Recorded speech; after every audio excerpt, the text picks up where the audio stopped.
Hello everyone. Welcome to For Nurses Preparation YouTube channel. I'm Neeraj Kumar Kathal. आज की ये class nursing jobs exams की preparation कर रहे सभी स्टूडेंट्स के लिए है। इस क्लास में लिए गए सभी nursing MCQs AIIMS NORCET, Rajasthan CHO, RML, PGI, ESIC, DSSB जैसे एग्जाम्स को टारगेट करते हुए तैयार की है। होपफुली ये क्लास आपको इन सभी रिक्रूटमेंट एग्जाम्स में हेल्प करेगी। For nurses preparation YouTube channel पर मंडे टू सैटरडे रात 8 बजे इसी तरह की क्लासेस रेगुलरली अपलोड की जाती हैं। नर्सिंग रिक्रूटमेंट से रिलेटेड इंफॉर्मेशन और इसी तरह की एमसीक्यू क्लासेस को रेगुलरली पाने के लिए आप for nurses preparation YouTube channel को सब्सक्राइब कर सकते हैं। क्लास को पूरा देखने के बाद यदि आपको क्लास अच्छी लगे तो प्लीज इसे लाइक कर दीजिएगा और इसे अपने दोस्तों के साथ शेयर करके उन्हें भी नर्सिंग ऑफिसर बनने में हेल्प जरूर करें।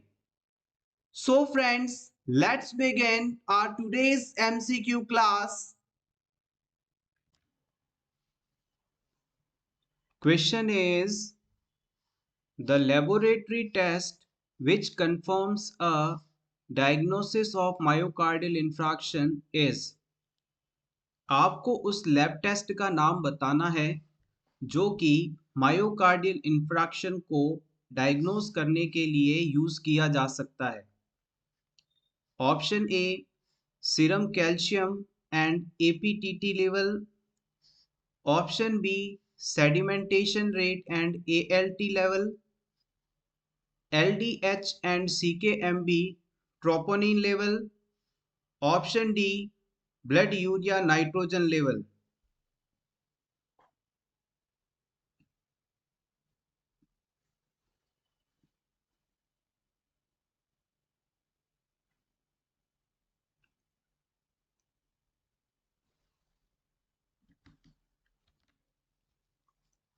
वन बाय वन सभी ऑप्शंस को देखते हैं। हमारे शरीर में कैल्शियम की प्रेजेंस कितनी है, इसे आइडेंटिफाई करने के लिए सीरम कैल्शियम लेवल असेस किया जाता है। नॉर्मली यदि कैल्शियम लेवल की बात की जाए तो 8.5 से 10.5 के बीच में होता है। कैल्शियम की शरीर में कमी होने पर टिटैनी जैसी कंडीशन देखने को मिलती है, जिसकी वजह से ट्रोसेसुसाइन देखा जाता है। एपीटीटी की बात की जाए तो एपीटीटी का फुल फॉर्म होता है activated partial thromboplastin time. Basically ये ब्लड कोagulation को असेस करने हेतु किया जाता है। ब्लड कोagulation यानी कि शरीर में ब्लड क्लॉट्स का निर्माण सही तरीके से हो रहा है या नहीं, इस चीज के असेसमेंट के लिए हम एपीटीटी टेस्ट करवाते हैं। सेडिमेंटेशन रेट है, इसे आप ESR के नाम से भी जानते हैं, एरिथ्रोसाइट सेडिमेंटेशन रेट। इस टेस्ट के द्वारा हम शरीर के अंदर इन्फ्लेमेशन का पता करते हैं। ये एक नॉन स्पेसिफिक टेस्ट है जिसके द्वारा डिजीज के प्रोग्नोसिस को डिसाइड किया जाता है। ALT टेस्ट की बात की जाए तो ALT का फुल फॉर्म होता है एलेनिन ट्रांस एमाइनेज। आप चाहें तो नोट कर सकते हैं इसे, एलेनिन ट्रांस एमाइनेज। और अगर ब्लड के अंदर इसका लेवल इंक्रीज होता है तो इसका मतलब है लीवर डैमेज हो रहा है। हम कह सकते हैं कि लीवर के कंडीशन को, लीवर की स्टेट को पता करने के लिए कि उसमें डैमेज तो नहीं, हम ALT टेस्ट करवा सकते हैं। ये एक ब्लड टेस्ट है। नेक्स्ट हम बात करते हैं ऑप्शन डी के अंदर बताए गए ब्लड यूरिया नाइट्रोजन के बारे में। ब्लड यूरिया नाइट्रोजन टेस्ट के द्वारा हम बॉडी के अंदर बेसिकली यूरिया की मात्रा को असेस करते हैं। हमारे शरीर में प्रोटीन के मेटाबॉलिज्म के बाद वेस्ट प्रोडक्ट के रूप में यूरिया बनता है और इस यूरिया को हमारी किडनीज प्रोसेस करके यूरिन के थ्रू बॉडी से बाहर निकालती हैं। अगर हमारे शरीर में किसी प्रकार की किडनी से रिलेटेड प्रॉब्लम हो जाए तो हमारे शरीर के अंदर यूरिया का लेवल बढ़ने लगेगा, तो हम कह सकते हैं कि ब्लड यूरिया नाइट्रोजन का असेसमेंट करके हम किडनी फंक्शन का असेसमेंट करते हैं। तो फाइनली अब हमारे पास एक ही ऑप्शन बचता है, ऑप्शन सी, जिसके अंदर LDH, CKMB और ट्रोपोनिन तीन चीजें आती हैं। इन तीनों के लेवल को असेस करके हम हार्ट की मायोकार्डियल सेल्स में डैमेज हुआ है या नहीं, मायोकार्डियल इंफ्रैक्शन हुआ है या नहीं, इस चीज को आइडेंटिफाई कर सकते हैं। हमारे हार्ट मसल्स के अंदर, हार्ट सेल्स के अंदर ये तीनों सब्सटेंस पाए जाते हैं। अगर वहां पर ऑक्सीजन की कमी हो जाए, उनकी डेड हो जाए, उनका डैमेज हो जाए, तो उन सेल से निकलकर LDH, CKMB, ट्रोपोपोनिन नामक एंजाइम्स ब्लड में आ जाएंगे और फिर इनका बढ़ा हुआ लेवल देखकर हम ये पता कर सकते हैं कि क्लाइंट के अंदर हार्ट सेल्स डैमेज हुई हैं, इसी वजह से इनका लेवल हमें बढ़ा हुआ मिल रहा है। LDH का यदि आप फुल फॉर्म लिखना चाहें तो नोट कर सकते हैं, इसे आप लैक्टेट डिहाइड्रोजिनेज के नाम से भी जानते हैं। Lactate dehydrogenase. CKMB का फुल फॉर्म होता है क्रिएटिनिन काइनेज MB, और ट्रोपोनिन जो है एक विशेष प्रकार का प्रोटीन है। इसकी दो फॉर्म्स आती हैं, ट्रोपोनिन I और ट्रोपोनिन T। ट्रोपोनिन I को हम मोस्ट स्पेसिफिक मानते हैं क्योंकि ट्रोपोनिन I नामक प्रोटीन सिर्फ और सिर्फ हार्ट मसल्स के अंदर पाया जाता है, हार्ट सेल्स के अंदर ही पाया जाता है। इसका अगर लेवल बढ़ा हुआ मिलता है तो हम 100% कह सकते हैं कि हार्ट की सेल्स ही डैमेज हुई हैं। बाकी सभी जो कार्डियक इंडिकेटर्स हैं ये अदर बॉडी सेल्स के अंदर भी पाए जाते हैं, तो इनका बढ़ा हुआ लेवल इस चीज को 100% एश्योर नहीं करता कि डैमेज हार्ट सेल में हुआ है या कहीं और, लेकिन कहीं ना कहीं डैमेज इनके बढ़े हुए लेवल को देखकर पता लगाया जा सकता है। सो याद रखिएगा, सिंपली कहें तो LDH, CKMB और ट्रोपोनिन ये तीनों ही कार्डियक इंडिकेटर्स हैं और इनका यदि हमारे ब्लड में लेवल बढ़ा हुआ मिलता है तो इसका मतलब है कहीं ना कहीं बॉडी के अंदर हार्ट प्रॉब्लम हुई है, हार्ट अटैक आया है। Next question, the hypertensive patient is being given propranolol. What is the action of drug? किसी हाई ब्लड प्रेशर वाले पेशेंट को प्रोप्रेनोलॉल ड्रग दी जा रही है। ये मेडिसिन कैसे एक्शन करती है ये आपको बताना है। Option A, vasodilation occurs resulting in a decrease in the cardiac afterload. इस मेडिसिन के कारण ब्लड वेसल्स डायलेट हो जाती हैं जिसकी वजह से कार्डियक आफ्टरलोड डिक्रीज होता है।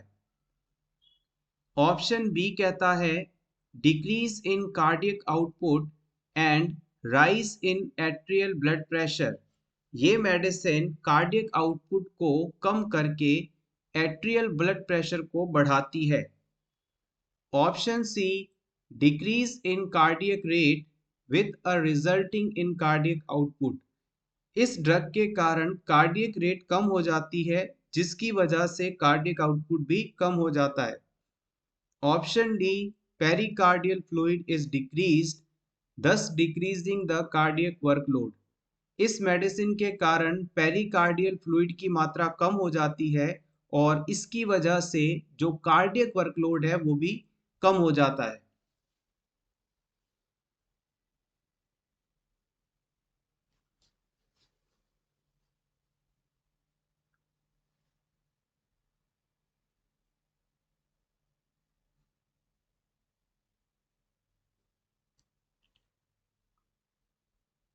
The right answer is option C, propranolol medicine के द्वारा कार्डियक रेट, हार्ट रेट को कम किया जाता है जिसकी वजह से कार्डियक आउटपुट भी कम हो जाता है और रिजल्टिंग ब्लड प्रेशर भी कम देखने को मिलता है। यहाँ पर जो प्रोप्रेनोलॉल ड्रग दी गई है, ये बीटा ब्लॉकर ग्रुप की ड्रग है, या इसे आप लिख सकते हैं बीटा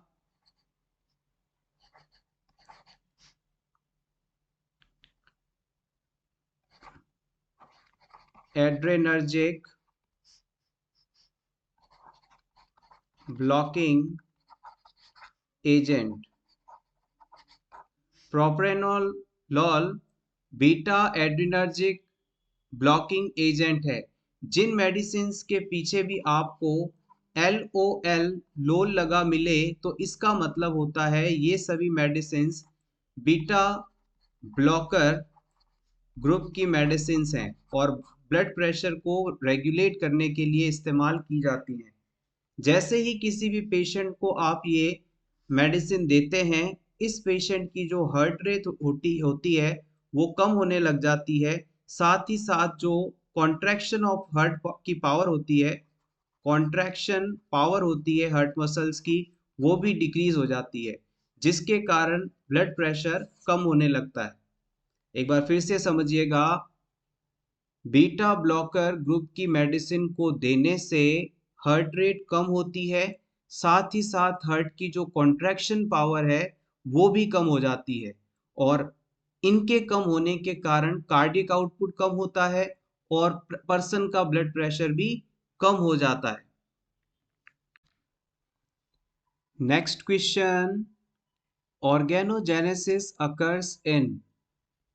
प्रेगनेंसी के दौरान बच्चे के ऑर्गन्स का निर्माण किस समय होता है? फर्स्ट ट्राइमेस्टर में, सेकेंड ट्राइमेस्टर में, थर्ड ट्राइमेस्टर में, या इन सभी में?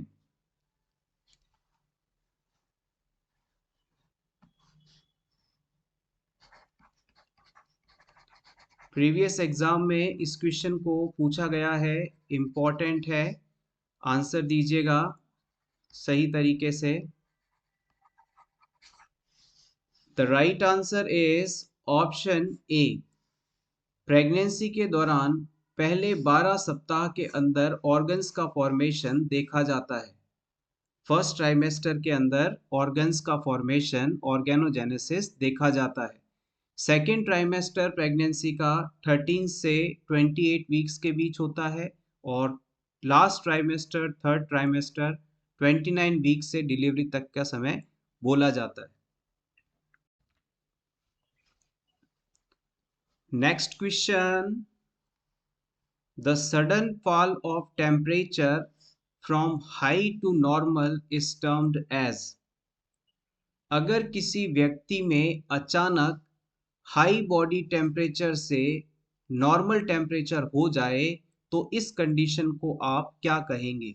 मान लीजिए पेशेंट का बॉडी टेम्परेचर बहुत ज़्यादा हाई था, यानी फीवर था, लेकिन सडनली अचानक उसका बॉडी टेम्परेचर बिल्कुल नॉर्मल हो जाता है, तो इस कंडीशन को आप क्या कहेंगे? क्या ये क्राइसिस है? क्या इसे स्टेडियम कहेंगे, लाइसिस है, या डिक्लाइन है?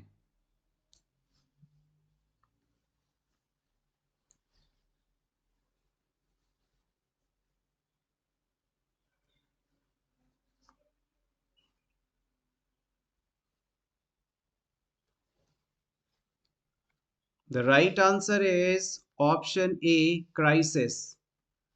देखिएगा, क्राइसिस वह कंडीशन है जब बॉडी टेम्परेचर अचानक हाई से लो हो जाए, ये कंडीशन क्राइसिस कहलाती है। क्राइसिस भी दो प्रकार की होती है, एक होता है ट्रू क्राइसिस और एक होता है फॉल्स क्राइसिस। ट्रू क्राइसिस के अंदर जब बॉडी टेम्परेचर डिक्रीज होता है, नॉर्मल होता है, तो उस समय क्लाइंट की कंडीशन भी बेहतर होती है, कंडीशन इम्प्रूव होती है। जबकि फॉल्स क्राइसिस के अंदर क्या होता है, बॉडी टेम्परेचर तो हाई से नॉर्मल हो जाता है लेकिन क्लाइंट की जो कंडीशन है वो इम्प्रूव नहीं होती। यानी कि अगर पेशेंट का हाई बॉडी टेम्परेचर यानी फीवर वाली कंडीशन अचानक से नॉर्मल हो जाए और क्लाइंट की कंडीशन बेहतर होने लगे, तो ये ट्रू क्राइसिस कहलाता है। वहीं अगर क्लाइंट का बॉडी टेम्परेचर अचानक से नॉर्मल हो जाए लेकिन क्लाइंट में किसी प्रकार का इंप्रूवमेंट नहीं हो, क्लाइंट की ओवरऑल कंडीशन नहीं बेहतर हो रही है, तो ये कंडीशन फॉल्स क्राइसिस कहलाती है।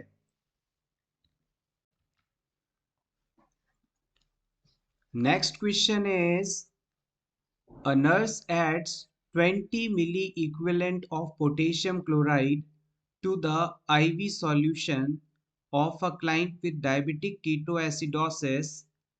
What is the primary purpose of administering this drug? एक डायबिटिक कीटोएसिडोसिस का पेशेंट है और इस पेशेंट में आपने आईवी सॉल्यूशन के साथ 20 मिली इक्विवेलेंट पोटेशियम क्लोराइड मिक्स किया है। इस पोटेशियम क्लोराइड का डायबिटिक कीटोएसिडोसिस पेशेंट को देने का मेन पर्पस क्या है, ये आपको बताना है। ऑप्शन ए कहता है हाइपरपनिया को ट्रीट करने के लिए। ऑप्शन बी कहता है फ्लैसिड पैरालिसिस रोकने के लिए। ऑप्शन सी कहता है एक्सेसिव लॉस को रिप्लेस करने के लिए। ऑप्शन डी कहता है कार्डियक डिसरिथमियास को ट्रीट करने के लिए। क्यों डायबिटिक कीटोएसिडोसिस पेशेंट के ट्रीटमेंट में पोटेशियम क्लोराइड दिया जाता है? काफी अच्छा क्वेश्चन है। अपकमिंग पीजीआई, आरएमएल जैसे एग्जाम्स में पूछा जा सकता है, इंपॉर्टेंट है।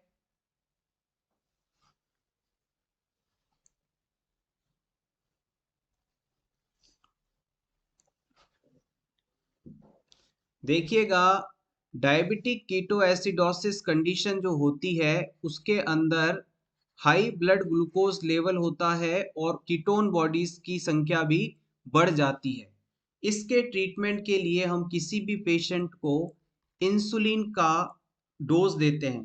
क्या दिया जाता है डायबिटिक कीटोएसिडोसिस पेशेंट के ट्रीटमेंट के लिए? इंसुलिन ड्रग का इस्तेमाल किया जाता है।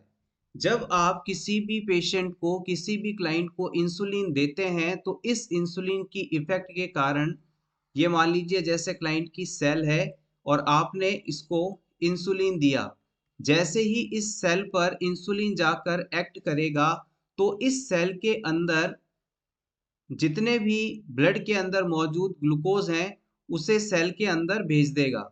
अब ये जो मैं ग्रीन कलर से ड्रॉ कर रहा हूँ ये सभी ग्लूकोज के मॉलिक्यूल्स हैं जो कि ब्लड से इंसुलिन के प्रभाव के कारण सेल में चले गए हैं और इस फ्लूइड के साथ साथ कुछ मात्रा में जो पोटेशियम आयन होते हैं वो भी सेल के अंदर चले जाते हैं। जैसे ही ब्लड ग्लूकोज लेवल को मैनेज करने के लिए, ब्लड में मौजूद हाई ब्लड ग्लूकोज कंटेंट को कम करने के लिए आप इंसुलिन देते हैं।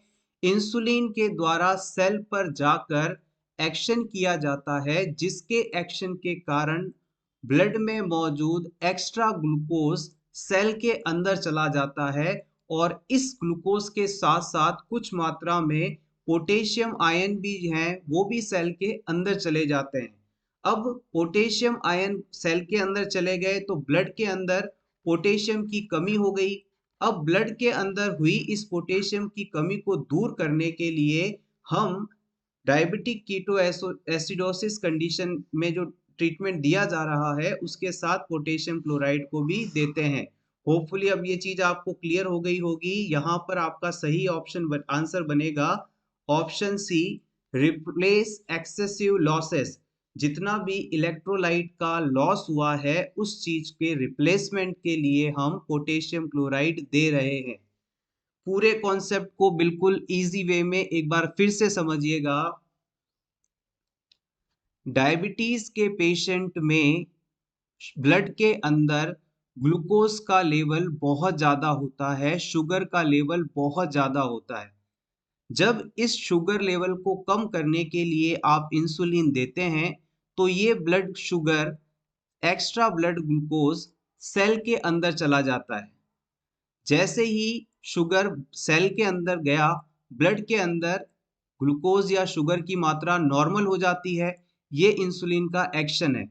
अब जब ग्लूकोज सेल के अंदर जा रहा होता है, ये अपने साथ अपने दोस्त पोटेशियम को भी ले जाता है, और पोटेशियम भी अगर ब्लड से सेल के अंदर चला गया तो ब्लड के अंदर पोटेशियम की कमी हो जाती है। सो इंसुलिन देने पर पोटेशियम की ये कमी हो रही है, इसे मैनेज करने के लिए हम साथ साथ पोटेशियम क्लोराइड भी दे देते हैं।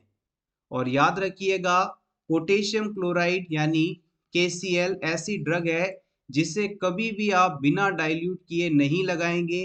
डाइल्यूट करने के बाद इसे बिल्कुल धीरे धीरे स्लोली इन्फ्यूज किया जाता है। हो सके तो इन्फ्यूजन पंप का इस्तेमाल करते हुए ही लगाएं इसे। अगर आपने बिना डाइल्यूट किए इसे रैपिडली इंजेक्ट किया, तेजी से क्लाइंट को लगा दिया IV, तो अचानक क्लाइंट के अंदर कार्डियक अरेस्ट हो जाएगा और पेशेंट की डेथ हो जाएगी। आप समझ भी नहीं पाएंगे, विद इन सेकेंड्स ये काम हो जाएगा। Next question, the typical ECG pattern of acute myocardial infraction. Myocardial infraction होने पर किस प्रकार का ECG पैटर्न देखने को मिलेगा, ये आपको सेलेक्ट करना है। काफ़ी ज़्यादा इम्पॉर्टेंट रहने वाला है ये question, specially for upcoming NORCET exam 2023 के लिए। ऑप्शन ए कहता है ST depression and T wave inversion. Option B कहता है ST segment elevation. Option C कहता है deep T wave inversion. Option D कहता है right bundle branch block pattern.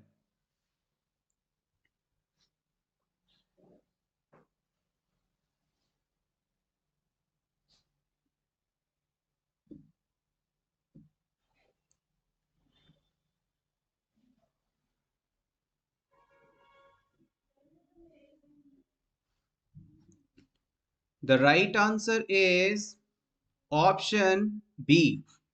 अगर किसी व्यक्ति को मायोकार्डियल इंफ्रैक्शन हुआ है तो उसमें ST सेगमेंट में एलिवेशन देखने को मिलता है।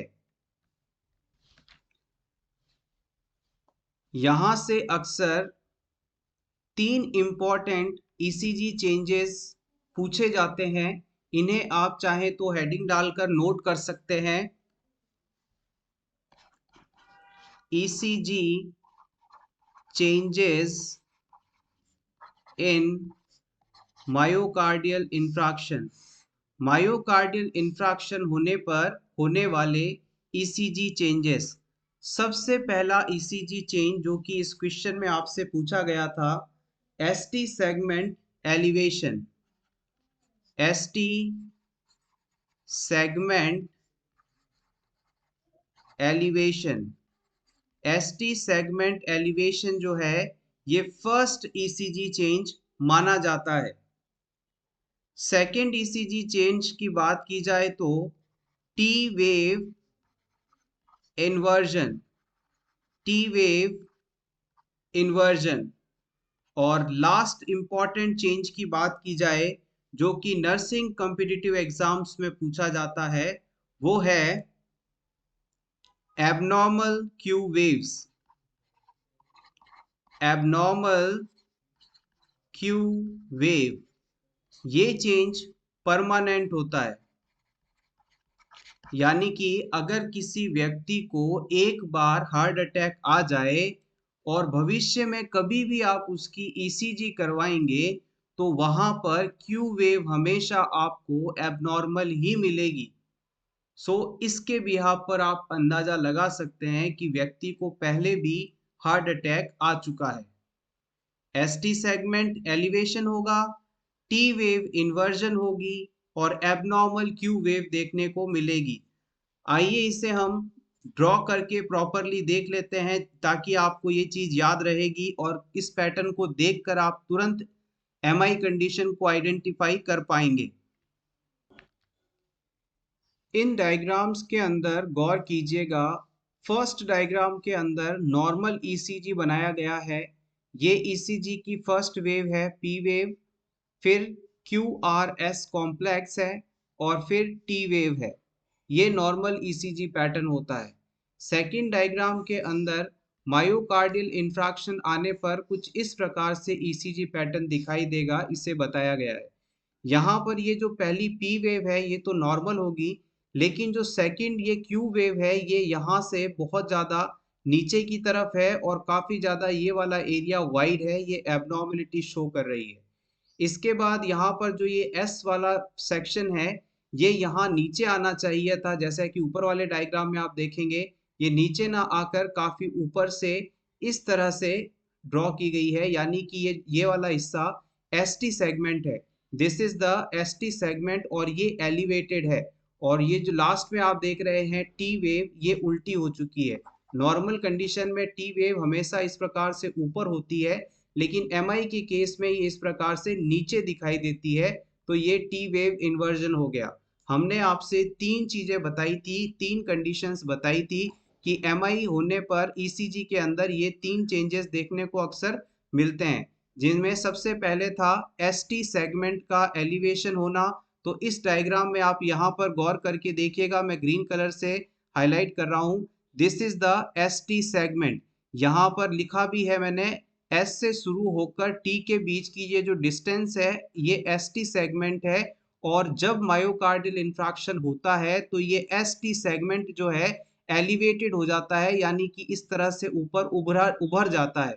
This is ST segment elevation. Second हम बात करते हैं तो आता है टी वेव का इन्वर्जन हो जाता है। टी वेव का इन्वर्जन हो जाना यानी कि टी वेव का उल्टा हो जाना। नॉर्मल ईसीजी के अंदर टी वेव यहाँ थी ऊपर, लेकिन अब एबनॉर्मल कंडीशन के अंदर टी वेव जो है नीचे की तरफ मुड़ गई है, नीचे की तरफ शिफ्ट हो गई है, इन्वर्ट हो गई है। तो ये टी वेव। इसके बाद फाइनली हमने लिखा था एबनॉर्मल क्यू वेव। जो क्यू वेव है वो एबनॉर्मल हो जाती है और ये परमानेंटली ऐसा देखने को मिलता है हमेशा। This is Q wave in normal condition and abnormal Q wave, it is very deep and very wide. It is abnormal Q wave. Hopefully आप इस डायग्राम को देखकर याद रख पाएंगे। आप चाहें तो इसका स्क्रीनशॉट भी ले सकते हैं। Next question, which of the following parameters is monitored during heparin therapy? heparin therapy के दौरान कौन सा पैरामीटर लगातार मॉनिटर करते रहना चाहिए? अगर किसी क्लाइंट को आप हेपेरिन ड्रग दे रहे हैं, एंटीकोगुलेंट दे रहे हैं, तो इस मेडिसिन के लेवल को मॉनिटर करते रहने के लिए कौन सा टेस्ट करवाया जाता है? पीटी, एपीटीटी, सीटी, BT?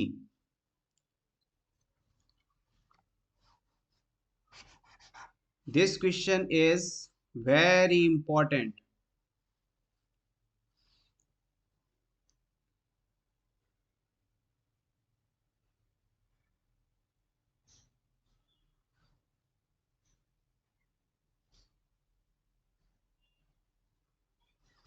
The right answer is option B, APTT test. अगर किसी क्लाइंट को हिपेरिन एंटीकोगुलेंट थेरेपी चल रही है तो उसे उसमें एपीटीटी टेस्ट करवाया जाता है। एपीटीटी टेस्ट की फुल फॉर्म यदि आपसे पूछ ली जाए तो आप बता सकते हैं activated partial thromboplastin time. Note कर लीजिएगा, activated partial thromboplastin time. Activated partial thromboplastin time, this is for heparin. वहीं अगर आपसे पूछ लिया जाए कि किसी क्लाइंट को वॉरफेरिन दिया जा रहा है, वॉरफेरिन को आप काउमेडिन के नाम से भी जानते हैं, तो उस कंडीशन में कौन सा टेस्ट करवाया जाता है? तो आप बताएंगे वहां पर पीटी टेस्ट करवाया जाता है। पीटी को हम जनरली PTINR टेस्ट के रूप में लिखते हैं। इसका फुल फॉर्म होता है prothrombin time international normalised ratio. Note करिएगा, prothrombin time international normalised ratio. ये दोनों ही चीज प्रीवियस एग्जाम में पूछी गई हैं, इंपॉर्टेंट है। Warfarin, prothrombin time international normalised ratio. Heparin, APTT, activated partial thromboplastin time. Heparin का एंटीडोट प्रोटामीन सल्फेट, वॉरफेरिन का एंटीडोट विटामिन के। हेपेरिन हमेशा सबक्यूटेनियस रूट से लगाया जाता है, जबकि वॉरफेरिन एक ओरल एंटीकोगुलेंट मेडिसिन है।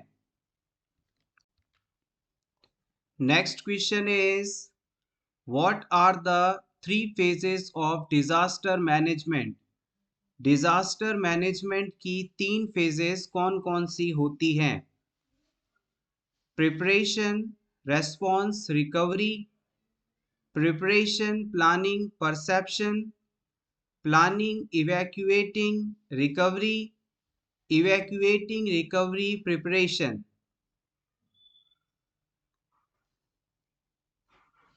The right answer is option A, preparation, response and recovery. Disaster management यानी कोई बड़ी आपदा आने पर इसे मैनेज करने के लिए 3 फेजेस में प्रोसेस किया जाता है। सबसे पहले है प्रिपरेशन, फिर है रेस्पॉन्स और finally recovery. Next question is, in which of the following injuries to the bone is actually broken in small cracks or minor form? आपको इन सभी ऑप्शंस में से उस इंजरी टाइप को सेलेक्ट करना है जिसमें बोन के अंदर हल्का क्रैक आ जाता है। इस चीज को थोड़ा समझ लीजिएगा। जैसे कि मान लीजिए ये किसी क्लाइंट की बोन है और इस बोन के अंदर हल्का सा यहाँ पर क्रैक आ गया है, दरार पड़ गई है इस तरह से, तो ये किस प्रकार का फ्रैक्चर कहलाएगा? सबसे पहले है option A simple fracture, option B है हेयरलाइन फ्रैक्चर, ऑप्शन सी है कॉन्ट्यूशन, ऑप्शन डी है मल्टीपल फ्रैक्चर।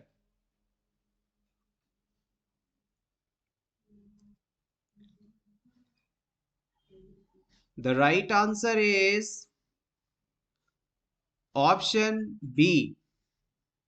इस प्रकार से बोन में आए हल्की सी दरार को, इस प्रकार के फ्रैक्चर को हम हेयर लाइन फ्रैक्चर के नाम से जानते हैं।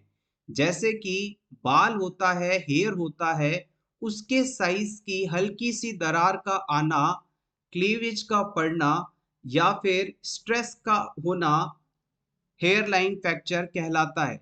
यहाँ आप चाहें तो नोट कर लीजिएगा, हेयर लाइन फ्रैक्चर को आप स्ट्रेस फ्रैक्चर भी कहते हैं। इसे आप स्ट्रेस फ्रैक्चर के नाम से भी जानते हैं या फिर इसे स्मॉल क्रैक कह सकते हैं। स्मॉल क्रैक फ्रैक्चर, 3 नाम हो गए, hair line fracture, stress fracture, small crack fracture. ये फ्रैक्चर जनरली उन लोगों में देखा जाता है जो कि स्पोर्ट्स पर्सन्स होते हैं, या यूं कहें कि ये एथलीट्स के अंदर काफ़ी ज़्यादा देखने को मिलता है। एथलीट्स के अंदर ये काफ़ी ज़्यादा देखने को मिलता है, और एथलीट्स में भी उन एथलीट्स के अंदर जो कि रनिंग से रिलेटेड गेम्स खेलते हैं या फिर जंपिंग से रिलेटेड किसी गेम में इन्वॉल्व रहते हैं। एक बार पूरी प्रोसेस, पूरी चीज़ों को एक बार समराइज करते हैं। अगर किसी बोन के अंदर हल्की सी दरार पड़ जाए, क्रैक आ जाए, तो इस प्रकार का फ्रैक्चर हेयर लाइन फ्रैक्चर कहलाता है, और इसे ही हम स्ट्रेस फ्रैक्चर के नाम से भी जानते हैं। ये फ्रैक्चर ज़्यादातर एथलीट्स के अंदर देखने को मिलता है जो कि रनिंग और जंपिंग जैसे खेलों में इन्वॉल्व रहते हैं। Next question, an essential nursing action when caring for a small child with severe diarrhea is to, अगर किसी बच्चे को बहुत ज़्यादा डायरिया हो रहा है तो इस बच्चे के लिए सबसे ज़रूरी नर्सिंग एक्शन क्या होगा? Option A, force fluid orally. Option B, take daily weight. Option C, replace lost calories. Option D, keep body temperature below 100 degree Fahrenheit. कौन सा नर्सिंग एक्शन डायरिया से सफरिंग बच्चे के लिए सबसे ज्यादा जरूरी है?